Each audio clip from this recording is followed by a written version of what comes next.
Hello everyone, this is Prashant once again welcoming you here. अगर आप ये वीडियो हमारे एप्लीकेशन पर देख रहे हैं तब आपका हार्दिक स्वागत है, और अगर आप ये वीडियो यूट्यूब पर देख रहे हैं तब आपका भी बहुत बहुत स्वागत है। जी हाँ, अगर आप ये वीडियो बाद में ऑफलाइन देख रहे हैं तब भी आपका बहुत बहुत स्वागत है। वैसे आपने अभी ऊपर एक नोटिफिकेशन देखा, वो कुछ था चाइल्ड लेबर के बारे में। मुझे उम्मीद है कि आप लोग उस चीज़ के लिए अवेयर होंगे। खैर, उस बात पर हम लोग लेक्चर ना शुरू करते हुए अब सीधी सी बात करते हैं अपने वापस टॉपिक पर। हमारा आज का टॉपिक होगा एज ऑलवेज वही साइंस एनसीईआरटी क्लास 10th बेस्ड, so which has the name light reflection and refraction. जी हाँ, कुछ फिनोमेना की बात हम लोग कर चुके थे और बहुत सारी चीज़ें डिस्कस हो चुकी थी। अच्छा, एक छोटी सी बात ये है कि लास्ट सेशन में हम लोगों ने चीज़ों को डिस्कशन में तो डिस्कस कर लिया, बट अनफॉर्चुनेटली जो ऑनलाइन क्लास वाले थे उनको ही वो चीज़ें मिल पाई किसी टेक्निकल फॉल्ट की वजह से। बाकी की चीज़ें जो थीं वो नहीं मिल पाई। तो आज हम उन सारी बातों को फिर से डिस्कस करेंगे, क्योंकि ऑटोमेटिकली कुछ टेक्निकल इशू आने की वजह से वीडियो वहीं पर पॉज हो गया था, और यूट्यूब पर भी जो अपलोड किया वो सिर्फ उतना ही पार्ट था जहाँ तक वो पॉज वीडियो जो है सेव हुआ था। उसके बाद ये वीडियो वहाँ पर पूरी तरीके से चल नहीं पाया, स्टोरेज में नहीं आ पाया था, जिसकी वजह से बाकी लोगों के कुछ कमेंट्स आए।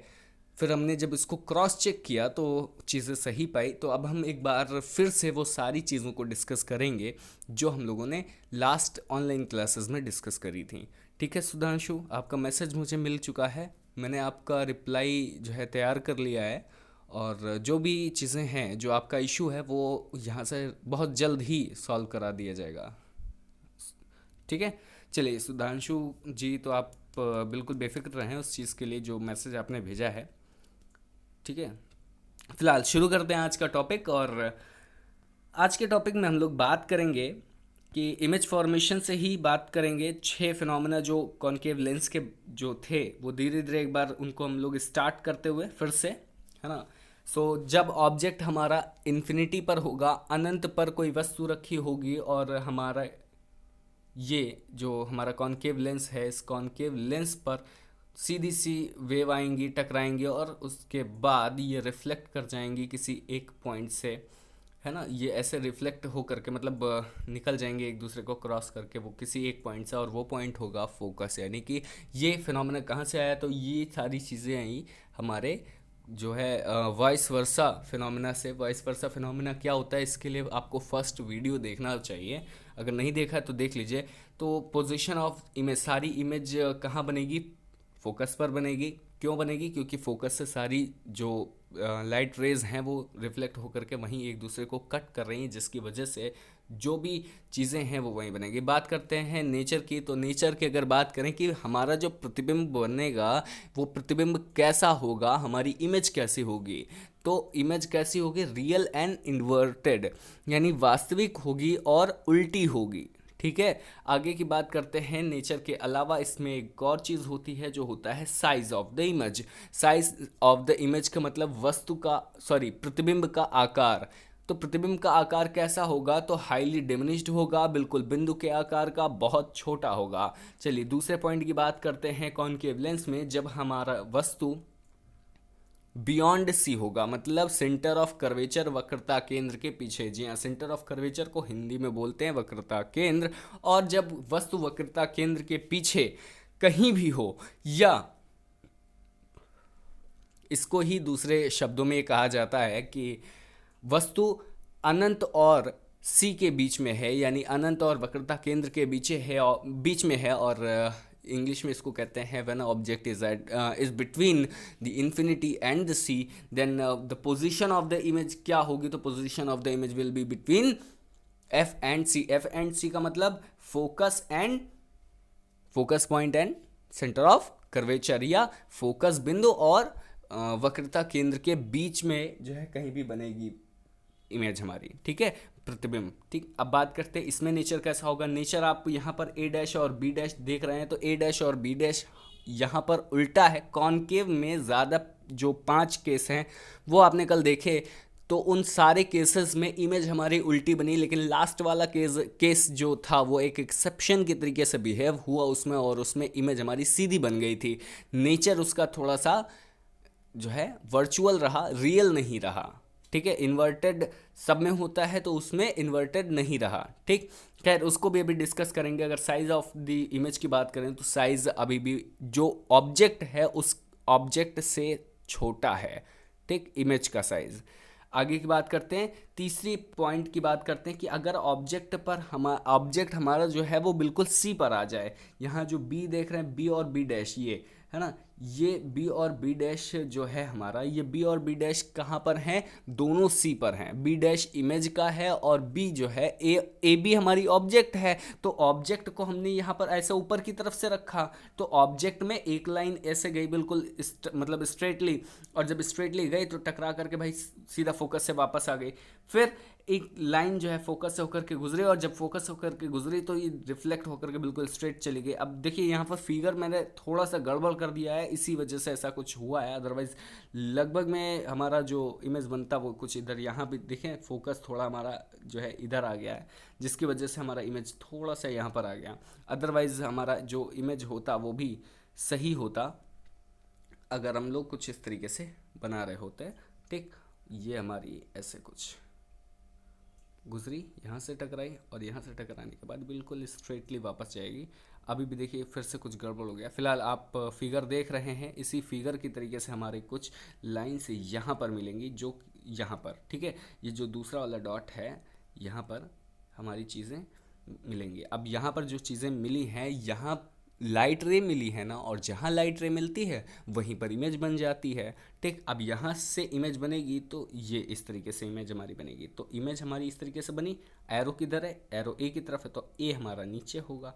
ठीक, और बी ऊपर है। तो अब ए और बी तो ऑब्जेक्ट का नाम है, इसलिए हमने ए और बी में एक डैश लगा दिया, तो ए डैश और बी डैश हमारा इमेज का नाम हो गया। ठीक है, और कैसे क्या बना बाकी आप सब जान ही रहे हैं। इमेज के अगर पोजीशन की बात करें तो वो भी आप जान रहे हैं कि ऑब्जेक्ट के बिल्कुल जस्ट नीचे बना है, और ऐसा तभी पॉसिबल है जब ऑब्जेक्ट हमारा कहाँ हो? वक्रता केंद्र पर हो। ठीक, यानी सेंटर ऑफ कर्वेचर पर हो। उसके बाद की अगर बात करें कि नेचर कैसा होगा, तो nature will be real and inverted, वास्तविक होगा और उल्टा होगा। और साइज ऑफ इमेज की अगर बात करें तो साइज हमेशा इक्विवेलेंट, या इक्विवेलेंट तो नहीं कह सकते, हाँ सेम साइज ऑफ ऑब्जेक्ट रहेगा। मतलब बिल्कुल कह सकते हैं ना कि एक ही जैसा, जैसे यहाँ लिखा वो भी देख रहे हैं आप। ठीक है, same size of object will be the size of image. Okay, let us talk about the fourth point, which is here as object between C and F. अब हमारा ऑब्जेक्ट पहले C पर था, तो C के बाद अब C एंड F के बीच में आ गया कहीं भी। ठीक, जैसे हमारा दूसरा केस था कि इन्फिनिटी और C के बीच में कहीं भी, तो अब हमारा जो चौथा केस है वो चौथा केस है बिटवीन C एंड F। अब C एंड F के बीच में अगर कहीं भी आ जाए तो हमारी पोजीशन क्या होगी इमेज की? तो आप जैसा फिगर देख रहे हैं, कुछ यहाँ पर आकर के जो है इमेजेस रिफ्लेक्ट होकर के इमेज बना रही हैं, रेज, यहाँ पर लाइट रेज, प्रकाश किरणें।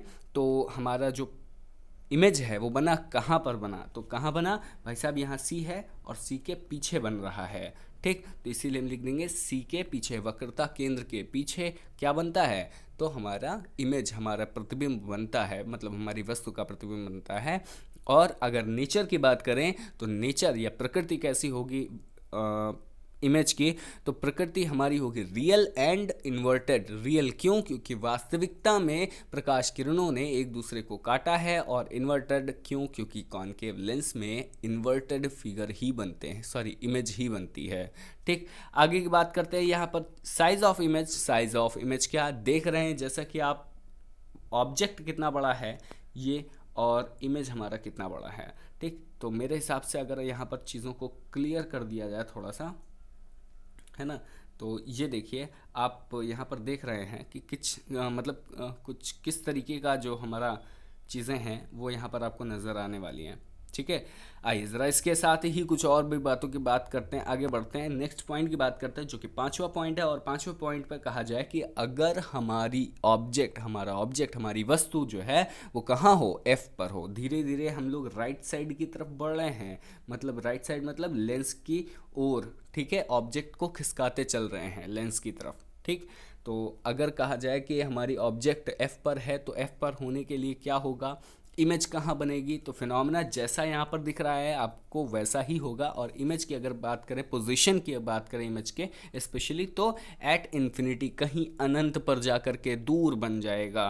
और कैसा होगा नेचर, तो नेचर होगा रियल और होगा इन्वर्टेड यानी उल्टा और वास्तविक। अगर साइज ऑफ इमेज की अगर हम बात करें तो साइज ऑफ इमेज मतलब साइज ऑफ इमेज को क्या बोलते हैं हिंदी में, अरे साइज का मतलब आकार और इमेज का मतलब प्रतिबिंब, है ना। तो प्रतिबिंब का आकार कैसा होगा, तो हाईली इनलार्ज्ड होगा, ठीक है। यहाँ पर आप लिखा हुआ देख रहे हैं हाईली इनलार्ज्ड, ठीक है, यानी बहुत बड़ा, ठीक। आइए बात करते हैं हमारे 6 पॉइंट की, जो कि यहाँ पर आप देख रहे हैं 6 पॉइंट में क्या है। 6 पॉइंट में अब ऑब्जेक्ट पांचवें में तो एफ पर था, लेकिन अब ऑब्जेक्ट एफ और पी यानी फोकस और थ्रू यानी पोल के बीच में है कहीं भी। तो जितना ये लेंस के करीब होगा उतना ही बड़ा इमेज बनाएगा। कैसे बनाएगा, आप देख रहे हैं ये इमेज का जो नेचर होगा वो वर्चुअल एंड इरेक्ट होगा। वर्चुअल का मतलब आभासी, इरेक्ट का मतलब सीधा, ठीक। तो आभासी और सीधा होगा। पोजीशन ऑफ द इमेज की अगर बात करें तो बिहाइंड द मिरर होगा, यानी मिरर के पीछे होगा इमेज हमारा, ठीक। और साइज ऑफ इमेज की अगर हम बात करें तो size of image will B enlarged, मतलब बहुत बड़ा, ठीक है। आगे बात करते हैं अब image formation by convex mirror. देखिए ये 2 केसेस हैं यहाँ पर आपको देखने को मिल सकता है कि देखिए जो भी चीज़ें होती हैं फोकस सेंटर ऑफ कर्वेचर वो कॉन्वेक्स मिरर में राइट साइड में होती हैं, ठीक, और कॉनकेव में लेफ्ट में होती हैं, ठीक है। तो अब ज़रा यहाँ देखें कि ये यहाँ पर हम ऑब्जेक्ट तो रख नहीं सकते क्योंकि लेंस के पीछे, अब लेंस के पीछे कैसे रखेंगे, लेंस के पीछे सॉरी मिरर के पीछे रख देंगे तो ऑब्जेक्ट का इमेज नहीं बनेगा, रखना तो आगे ही पड़ेगा, है ना। इसीलिए अब जब आगे हमको रखना पड़ेगा तो आगे 2 ही पॉसिबिलिटीज़ बचती हैं। पहली पॉसिबिलिटी जो यहाँ पर है वो ये है कि ऑब्जेक्ट कहाँ हो, इन्फिनिटी पर हो, ठीक। तो अगर हमारी वस्तु इन्फिनिटी यानी अनंत दूरी पर है तो हमारा इमेज कहाँ बनेगा, बिल्कुल जाहिर सी बात है यहाँ पर बनेगा। ये हमारा फोकस है और फोकस पर अगर हमारी इमेज बनेगी तो कैसी होगी, आइए ज़रा उसके डिटेल्स समझते हैं। पोजीशन आपने समझ ही ली कि position will be at focus, है ना, या जो मतलब प्रतिबिंब की जो स्थिति है, पोजीशन क्या कहते हैं, स्थान या ऐसा कुछ कहते हैं, मुझे याद नहीं आ रहा है ना, वो बिल्कुल कहाँ होगा, तो फोकस पर होगा। साइज ऑफ इमेज की अगर बात करें तो size of image will be highly diminished, ठीक, यानी बहुत छोटा या बिंदु के आकार का, ठीक। ऐसा हमारे कॉनकेव मिरर में भी हुआ था, ठीक है, कि वहाँ भी हाईली डिमिनिश्ड ही बना था। नेचर कैसा होगा, तो नेचर जस्ट कॉनकेव से अपोजिट होगा, यानी कि वहाँ पर हमारा रियल एंड इन्वर्टेड था और यहाँ पर हमारा वर्चुअल एंड इरेक्ट होगा, ठीक। आगे की बात करते हैं। यहाँ जो दूसरा केस बचता है वो केस है बिटवीन पोल एंड इन्फिनिटी, ठीक है। तो पोल एंड इन्फिनिटी की अगर बात करें तो पोल एंड इन्फिनिटी अनंत के और ध्रुव के बीच में कहीं भी वस्तु अगर रख दी जाए तो जितना वस्तु पास में होगी फिगर उतना ही धीरे धीरे क्या होता चला जाएगा, ठीक है, मतलब बढ़ता चला जाएगा। जितना ऑब्जेक्ट हमारा इधर हम राइट साइड में मिरर की तरफ खिसकाएंगे उतनी ही बड़ी इमेज हमारी यहाँ पर बनती जाएगी। लेकिन इमेज हमेशा कहाँ बनेगी, तो बिहाइंड द मिरर। अब बिहाइंड द मिरर इसमें होता नहीं है, इसमें बिहाइंड द मिरर सारी चीज़ें होती हैं। तो हम बिहाइंड द मिरर हम लिखेंगे कैसे, तो बिहाइंड द मिरर को लिखेंगे उसकी पोजीशन जहाँ पर होगी। जैसे कि यहाँ F है तो अगर F पर बना तो F पर लिख देंगे, अगर C पर बना C पर लिख देंगे, बिटवीन F एंड C बना तो बिटवीन F एंड C लिख देंगे। लेकिन इतना लिखने से अच्छा है कि हम सिर्फ इतना लिख दें बिटवीन पोल एंड F, ठीक है। क्या लिख दें, बिटवीन पोल एंड F। अच्छा, पोल एंड F के बीच में देखो क्यों, क्योंकि यहाँ पर है पोल हमारा, यहाँ पर क्या है पोल है, ठीक, जहाँ पर क्रॉस हुआ वहाँ पोल है, और जहाँ पर आपने ये डॉट देख रहे हैं ना, ये डॉट जहाँ है वहाँ है एफ यानी फोकस, और वहाँ इन दोनों के बीच में इस फिगर में इमेज बनी है। इसी वजह से क्या कहा गया, position of image between P and F. आगे की बात करते हैं साइज ऑफ इमेज की। अगर हम बात करें तो साइज ऑफ इमेज कैसा, स्मॉल या वेरी स्मॉल। और नेचर कैसा, भाई साहब देखो सीधा है, बिल्कुल, तो सीधे को हम लिखते हैं इरेक्ट। और क्या ये जो रिफ्लेक्टेड रेज हैं, एक ये है एक ये, दोनों वास्तविकता में दोनों ने एक दूसरे को काटा है, तो नहीं, हमारा आंसर है नहीं, दोनों ने वास्तविकता में एक दूसरे को नहीं काटा है। तो इस वजह से आभासी तरीके से काटा, और अगर आभासी तरीके से काटा तो इमेज कैसा होगा, आभासी होगा, यानी प्रतिबिंब कैसा होगा, आभासी होगा, वर्चुअल होगा, ठीक। तो नेचर ऑफ इमेज की अगर बात करें तो that will be virtual and erect, आभासी और सीधा, ठीक। चलिए इसी के साथ थोड़ी सी यूजेस की बात कर लेते हैं। तो यूजेस की अगर हम बात करें, फिर talk about the firstly uses of concave mirror, then we can say it is used in torches, searchlight and headlights of vehicle. The next one is used to see large image of a face as a shaving mirror, and the third one is used by dentist to see large images of teeth, and the fourth one is large concave mirror used to focus sunlight in solar furnaces. यानी कि आपने समझा कि भाई concave mirror कहाँ कहाँ use होता है। तो पहले पॉइंट में आ गया टॉर्च में, खोजी लाइट को क्या बोलते हैं, लाइट ही बोलते हैं शायद, है ना, खोजी लाइट में, वो जो गुफाओं में, जो खदानों में लोग ढूंढने, जैसे मतलब कुछ लोग फंस जाते हैं तो लोग सर्च लाइट लेके जाते हैं, है ना। तो बॉर्डर सिक्योरिटी फोर्सेस के पास जो है सर्च लाइट्स होती हैं, जो वो गश्त लगाते हैं उनके पास सर्च लाइट होती है ना। और हेडलाइट तो भाई साहब तुम्हारी गाड़ी में भी होगी, है ना। अच्छा, उसके बाद कह रहे हैं कि see the large image of face as shaving mirror से, अगर आप मतलब कभी नाव की दुकान पर गए हैं बाबा, इफ़ यू मतलब कभी भी देखा ही होगा आपने, मुझे पूरी उम्मीद है कि आपने देखा होगा कि नाव की दुकान पर, या जो हमारा बार्बर है भाई साहब, वो बार बार बाल काटने के लिए जिस मतलब मिरर के सामने आपको बिठाता है, वो मिरर हमारा कौन सा होता है, कॉनकेव मिरर। कौन सा होता है, कॉनकेव मिरर। अब इसको से मतलब शुद्ध देसी भाषा में समझा जाए तो कह दो भैया नौवे की दुकान पे कॉनकेव मिरर, ठीक है।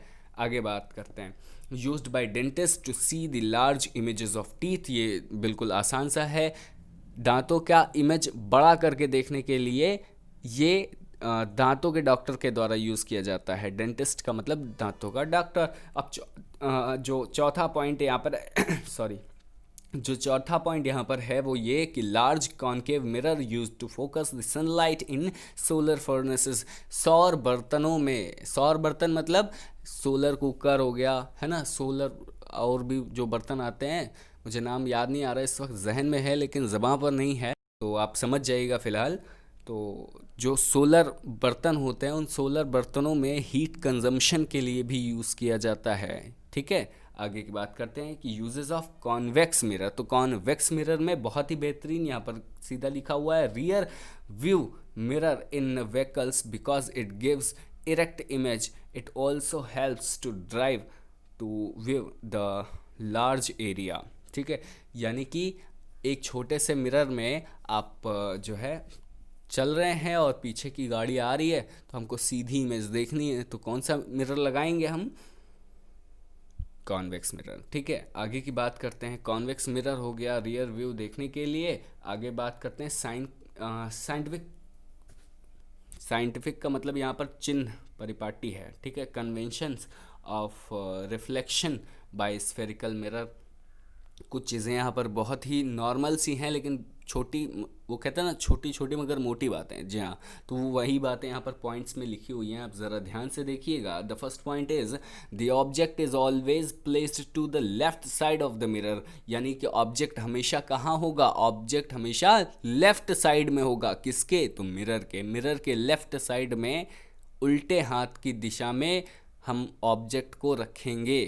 कब, मिरर से, ठीक है, जब इमेज बनाना होगा। All distances should be measured from the pole. और सारी जो दूरियां हैं वो पोल से ही निश्चित तय की जाएंगी। पैरेलल टू प्रिंसिपल एक्सिस, और सीधा किसके सीधा, यानी किसकी सीध में, तो पैरेलल टू प्रिंसिपल एक्सिस या मुख्य अक्ष के समांतर वो सारी दूरियां मेज़र की जाएंगी, या सारी जो माप है वो कौन कहाँ कितनी दूरी पर है, वो सारी बातें जो है हमारी इमेज की या ऑब्जेक्ट की, वो कौन तय करेगा, तो वो पोल से तय होगा और हम ही लोग तय करेंगे, और कौन तय करेगा। अब यहाँ बात आती है कि अगर हम जैसे हाइट की बात करें कि हमारी ऑब्जेक्ट की ऊंचाई क्या है, तो इमेज की ऊंचाई क्या होगी, ठीक है। अगर हमारा ऑब्जेक्ट इतना बड़ा है तो हमारी इमेज कितनी बड़ी होगी, ठीक। तो ये सारी बातें हम लोग प्लस माइनस के थ्रू समझते हैं। कैसे समझते हैं, जरा यहाँ आप एक कार्टेशियन प्लेन देख रहे हैं। इस कार्टेशियन प्लेन में 4 डायरेक्शन दी गई हैं और ये 4 की 4 डायरेक्शन आपको प्लस माइनस के साथ दिख रही हैं। यहाँ पर आपको पॉजिटिव एक्स, यहाँ पॉजिटिव वाई, यहाँ माइनस एक्स और यहाँ पर निगेटिव वाई दिख रहा है। तो याद रखिएगा, अगर हमारी इमेज ऑब्जेक्ट हमने लेफ़्ट साइड में पुट कर दिया तो लेफ़्ट साइड में ऑब्जेक्ट की हाइट कैसी होगी, प्लस में होगी। क्यों, क्योंकि ऊपर की तरफ है y और y है पॉजिटिव में। यहाँ देखो ना, हम यहीं पर मेज़र करेंगे, ठीक। लेकिन अगर हमें कोई कंक्लूजन मिले और उसकी इमेज की जो हाइट है वो सॉल्व करने के बाद माइनस में आ जाए, तो याद रखिएगा कि वो इमेज हमारी कहाँ बनी, नीचे की तरफ बनी है, ठीक। अच्छा, और अगर हम डिस्टेंसेस की बात करें तो डिस्टेंसेस हमारी हमेशा इधर से तय होगी और इधर से तय होगी। पॉजिटिव और निगेटिव से हम ये मेज़र कर लेंगे कि कौन किसकी इमेज है, ठीक। फिलहाल ज़्यादा समझने के लिए, अगर ये बात नहीं समझ में आई तो कोई बड़ी बात नहीं है, आप आगे चीज़ों को देखेंगे समझ में ज़रूर आएगा। एक छोटी सी बात आती है यहाँ पर मिरर फार्मूला। अब मिरर फार्मूला आपको समझना है तो उससे पहले आपको यहाँ पर ये चीज़ें बिल्कुल दिमाग में बसा लेनी है, बिठा लेनी है कि f क्या होता है। तो f होती है दूरी, फोकल पॉइंट, फोकल डिस्टेंस कहते हैं इसको, ठीक। तो फोकल डिस्टेंस या फोकल लेंथ कहते हैं। तो फोकल लेंथ के होता क्या है, ये होता है एक्चुअली हमारा distance between f and pole. Focus और पोल के बीच की दूरी को हम लोग क्या कहते हैं, फोकल लेंथ कहते हैं। इसे कैपिटल एफ यानी फोकल पॉइंट को जो है कैपिटल एफ से दिखाया जाता है और फोकल लेंथ को स्मॉल एफ से दिखाते हैं। v को देखें तो कि v क्या होता है, v हमारी डिस्टेंस होती है इमेज की। v किसकी डिस्टेंस होती है, इमेज की, और सारी डिस्टेंस मेजर करते हैं कहाँ से, तो पोल से, ठीक। u क्या होता है, u होता है डिस्टेंस ऑफ ऑब्जेक्ट, कहाँ से, तो पोल से। r क्या होता है, r is the distance between centre of curvature and, सीधी सी बात, पोल, एज ऑलवेज, ठीक है। अब ज़रा हमने देखा यहाँ पर कि हमारा एक फॉर्मूला था 1/f equals to 1/v plus 1/u, ठीक है। ये v लग रहा है कुछ ना, u, अब लगा, u लग ही गया होगा, नहीं लगा है तो कोई बात नहीं, समझ लो। अब ज़रा याद रखिएगा कि हमें अगर ये तो फार्मूला दिया है, अगर सीधा सीधा फोकल लेंथ पूछ ले तब हम इससे भी निकाल सकते हैं। और एक फार्मूला जो इससे ही बनता है वो क्या होता है, ज़रा ध्यान से देखते हैं। तो वो हमारा हो गया f equals to v u upon v plus u, ठीक है। V u upon v plus u, f equals to, ये फार्मूला कहीं अलग से नहीं आया, इसी फार्मूले से आया है। ये वाला जो फार्मूला था ना, ये इससे ही मिल करके हम लोगों ने इसको सॉल्व करके बनाया। कैसे बनाया, देखो यहाँ पर ये v है, ये u है, v और u का एलसीएम ले लिया, तो ये 1/f इक्वल्स टू क्या हो गया, इट इक्वल्स टू हो गया, एक मिनट, तो ये हो गया, एक मिनट, 1/f इक्वल्स टू हमारा था 1/v प्लस 1/u, ठीक। तो अब इसको जब सॉल्व किया तो क्या हो गया, 1/f इक्वल्स टू हमारा हो गया ये u v plus u upon v u, ठीक है। u है भैया, समझ जाना, ठीक। अब लेकिन यहाँ तो 1/f है, हमें चाहिए f, तो f चाहिए, पलट देते हैं। अगर हम पलट देंगे तो ये f ऊपर चला आएगा, तो जैसे ऊपर चला जाएगा तो क्या बचेगा, f इक्वल्स टू, इधर ये पलट गया तो ये भी पलट जाएंगे आपस में, तो v u upon v plus u, ठीक है। ये सारी चीज़ें आपको रिजल्ट के तौर पर मिलेंगे। हमने आपको बताया कि कैसे क्या है, वो आपने देखा। अब बात करते हैं कि फोकस का एक जो दूसरा फॉर्मूला होता है फोकल लेंथ का, वो क्या होता है, तो वो होता है f equals to r over two. ठीक, आर ओवर टू, यानी आर बटा दो, हाफ ऑफ द आर। ठीक, ऐसा कुछ कह सकते हैं। अब आर ओवर टू का मतलब क्या है, तो आर ओवर टू का मतलब ये है कि अगर हमें रेडियस ऑफ कर्वेचर पता है तो हमें वी और यू की कोई ज़रूरत नहीं होती है, डायरेक्ट हम एफ निकाल सकते हैं। ठीक, लेकिन अगर हमसे कभी कभी पूछ देता है क्वेश्चन में, जैसे अभी तो ये एनसीईआरटी पैटर्न लागू होने की वजह से ज़्यादातर क्वेश्चन नहीं आते हैं, बहुत कम न्यूमेरिकल्स आते हैं, बट जो है कुछ न्यूमेरिकल्स आते ज़रूर हैं, तो उस केस में हमें ये कॉम्प्लिकेट कर दिया जाता है हमारा क्वेश्चन, और कॉम्प्लिकेशन बढ़ाने के चक्कर में ये सिर्फ एफ को गायब कर देते हैं और रेडियस ऑफ कर्वेचर पूछ लेते हैं। ठीक, और वी और यू दे देते हैं। तो वी और यू अगर दे दिया और आर पूछ लिया, तो अब वी और यू से हम एफ निकाल करके तब भी आर निकाल सकते हैं। ठीक, लेकिन अगर हम चाहें कि डायरेक्टली निकाला जाए, एफ ना निकाल करके हम डायरेक्ट निकालें, तो फॉर्मूला क्या होगा, तो फॉर्मूला बहुत बेसिक है, हम जानते हैं। देखो एफ इक्वल्स टू क्या होता है, आर ओवर टू होता है, तो हम इसको लिख सकते हैं इट इज इक्वल्स टू क्या, आर ओवर टू। ठीक है, इतना लिख सकते हैं। तो ये टू नीचे इधर डिवाइड में है, एलएचएस में डिवाइड में है, तो आरएचएस में जाएगा तो मल्टीप्लाई हो जाएगा। तो फॉर्मूला क्या बनेगा, आप फॉर्मूले यहाँ पर देख सकते हैं क्या बनेगा हमारा, r equals to two v u upon v plus u. ठीक है, ये हमारा आर का फॉर्मूला बन जाएगा। समझ में आ रही बात, नहीं है कोई चीज़ तो एक बार आप उसको कंक्लूड कीजिएगा, जैसे जैसे मैंने बोला है आपको वैसे वैसे करना है। आप ये वीडियो बाद में जब ऑफलाइन आपको अवेलेबल हो जाएगा तब आप इसको पॉज करके फिर से एक बार देख लीजिएगा। आज तो ये वीडियो आपको पक्का अवेलेबल ज़रूर होगा, क्योंकि टेक्निकल फॉल्ट को सॉल्व कर लिया गया था। इसके बाद की जो मैथ्स वगैरह की क्लासेस होती हैं उनको पूरी तरीके से सॉल्व कर दिया गया था उस टेक्निकल फॉल्ट आने के बाद, क्योंकि मैसेजेस हमें इन्फॉर्मेशन के थ्रू जो है, मतलब इस टेक्निकल इशू के फॉल्ट की इन्फॉर्मेशन हमें तुरंत ही मिल गई थी। जैसे ही ऑनलाइन क्लास जो है ख़त्म हुई थी, उसी दौरान हमें मिल गई थी। इस वजह से हम लोगों ने तुरंत ही इसको सॉल्व कर दिया था, और कल बाकी की क्लासेस में कोई भी फॉल्ट नहीं आया है, तो आप टेंशन मत लीजिएगा। फिलहाल आर का फॉर्मूला यहाँ है, एफ का फॉर्मूला भी आपने देख लिया, और वन अपॉन एफ का फॉर्मूला भी आपने देख लिया। वी और यू क्या है, तो वी है डिस्टेंस, लेकिन इमेज की वी किसकी डिस्टेंस, तो इमेज की, यू किसकी डिस्टेंस, तो ऑब्जेक्ट यानी वस्तु की। ठीक है, अच्छा अब लेकिन कहाँ से ये डिस्टेंस है, तो पोल से है यानी ध्रुव से है। थोड़ी सी बातें और करते हैं फिर चीज़ों को आगे बढ़ाते हैं। जब हम इसके बात कर रहे हैं तो मैग्निफिकेशन एक टर्म आता है, तो मैग्निफिकेशन की अगर हम बात करें तो मैग्निफिकेशन होता क्या है, इसकी हम थोड़ी सी बात कर लेते हैं। It is express as the ratio of the height of the image to height of the object. बहुत ईजी है, so simple, it is too simple to do. Height of the image और हाइट ऑफ द ऑब्जेक्ट के बीच का जो अनुपात है, यानी कि वस्तु की वास्तविक मतलब वस्तु की ऊंचाई और प्रतिबिंब की ऊंचाई का एक निश्चित अनुपात मैग्निफिकेशन कहलाता है। ठीक है, इसको हिंदी में क्या कहते हैं, मुझे थोड़ा सा कन्फ्यूज़न ज़रूर है, आप देख लीजिएगा, है ना, कि इसको हिंदी में क्या कहते हैं। मैग्निफिकेशन ही है, आप फॉर्मूले के थ्रू देखिएगा, आपकी बुक में दिया गया होगा अगर आप क्लास 10th में तो। ठीक, मुझे हिंदी थोड़ी सी कन्फ्यूज़न में है कि इसको कहते क्या है, लेकिन कहते तो कुछ ज़रूर है।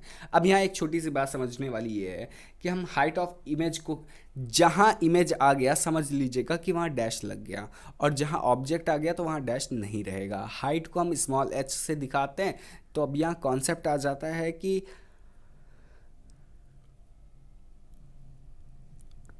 हाइट तो दो तरीके की होती है। अब जो दो तरीके की हाइट होती है उसमें एक हाइट जो होती है वो ऑब्जेक्ट की होती है, और दूसरी हाइट होती है जो वो होती है हमारी किसकी, तो दूसरी हाइट होती है हमारी इमेज की। ठीक है, तो अब इमेज वाली हाइट को हम ऊपर रखते हैं। अब इमेज वाली हाइट को हम लिखते कैसे, एच डैश से, और दूसरी वाली जो हाइट है उसको हम लिखते हैं एच से। समझ में आ रही बातें, तो h dash upon h is equals to known as magnification of that mirror.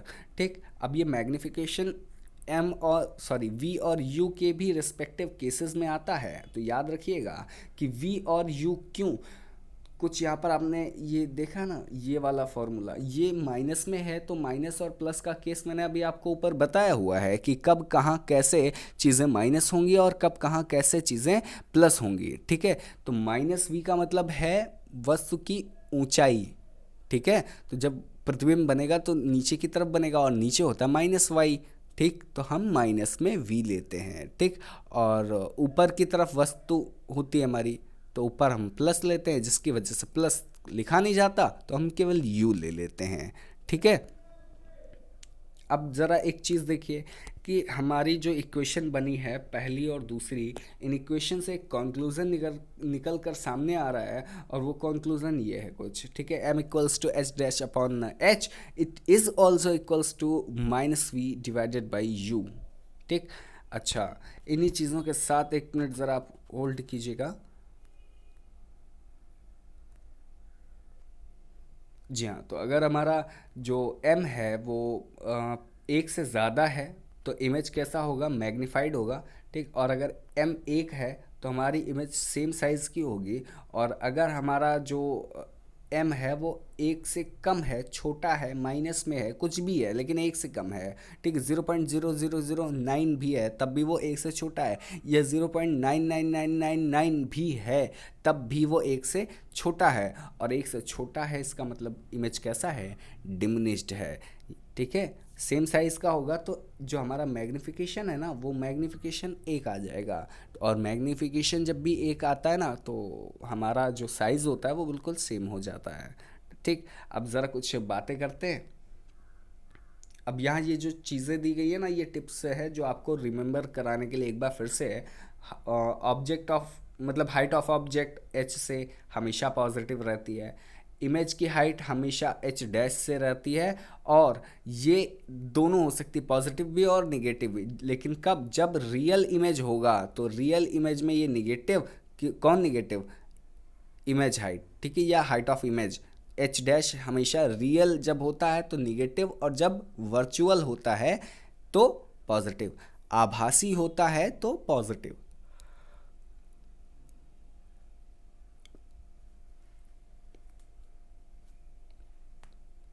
अच्छा चलिए ठीक है, वो भी हम बता देंगे, आप टेंशन मत लीजिएगा सुधांशु।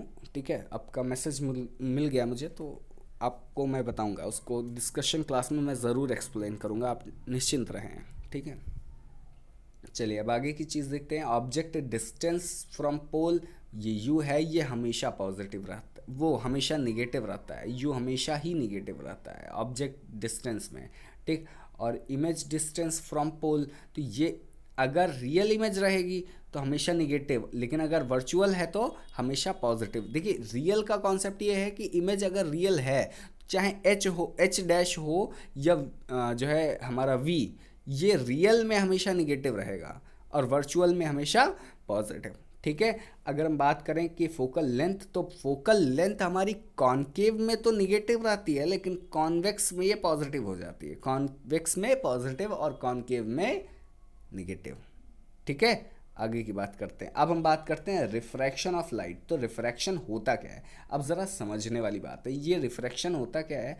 तो एक्चुअली हम अगर इसको समझें तो हैपन्स द एक minute, happens the transparent medium, ये क्या है, सीधा क्यों नहीं जा रहा पेन, चल तो सीधा ही रहो। चलिए कुछ इशू है इसकी वजह से, ये देखिए पता नहीं क्या है जो ये तिरछा हो जा रहा है, सीधा नहीं जा रहा।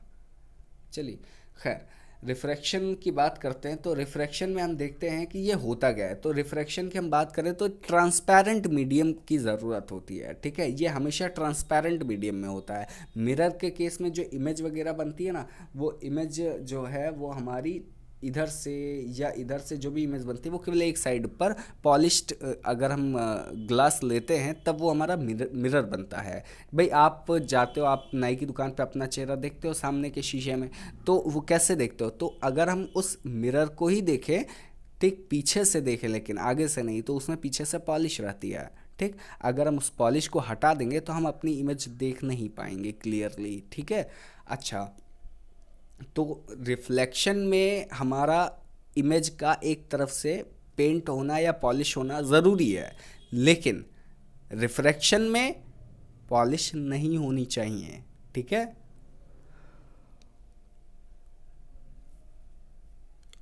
अब जब पॉलिश नहीं है चीज़ें तो क्या होगा कि लाइट एक तरफ से एंटर करेगी और दूसरी तरफ से निकल जाएगी, है ना, यही तो होगा ना। तो अगर ये यहाँ पर आप देख भी सकते हैं, लिखा है when light travels from one medium to another refraction takes place. हमने मान लिया कांच का टुकड़ा ले लिया, ठीक है, ये हमारा जो है कांच का एक छोटा सा टुकड़ा है जो कि बिल्कुल गड़बड़ सा बना हुआ है, लेकिन आप समझ लीजिएगा, आड़ा टेढ़ा तिरछा है, आप समझ जाइएगा, मुझे उम्मीद है आप समझ जा रहे हैं। अब क्या है कि इस कांच के टुकड़े से हमने टॉर्च जलाई, तो भाई साहब टॉर्च की रोशनी जो है ये हमारी जो है छोटी सी टॉर्च हो गई, ठीक। और ये यहाँ से लाइट रेज निकली, यहाँ पर पड़ी। अब यहाँ बीच में तो एयर है, क्या है, एयर है, एयर भी एक माध्यम है, मीडियम है। और ये है हमारा ग्लास, ये क्या है, तो ये है हमारा ग्लास।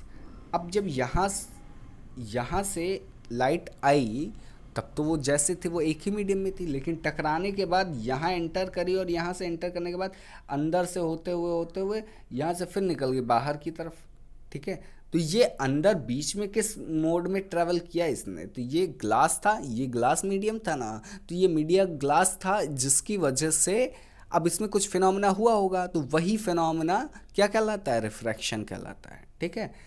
तो फिलहाल अब ये जानते हैं कि रिफ्रैक्शन कैसे क्या होता है, ठीक। तो अब यहाँ जो चीज़ें लिखी हैं वो ध्यान से देखिएगा और फिगर जो बना हुआ है उसको भी ज़रा ध्यान से समझिएगा, तो आपको बिल्कुल समझ में आ जाएगा कि रिफ्रैक्शन होता क्या है, ठीक है। अब ज़रा देखिए, refraction is due to change in the speed of light as it enters from one transparent medium to another. एक ट्रांसपेरेंट मीडियम, ट्रांसपेरेंट का मतलब होता है पारदर्शी, ठीक है। तो एक पारदर्शी माध्यम से दूसरे पारदर्शी माध्यम में जाने पर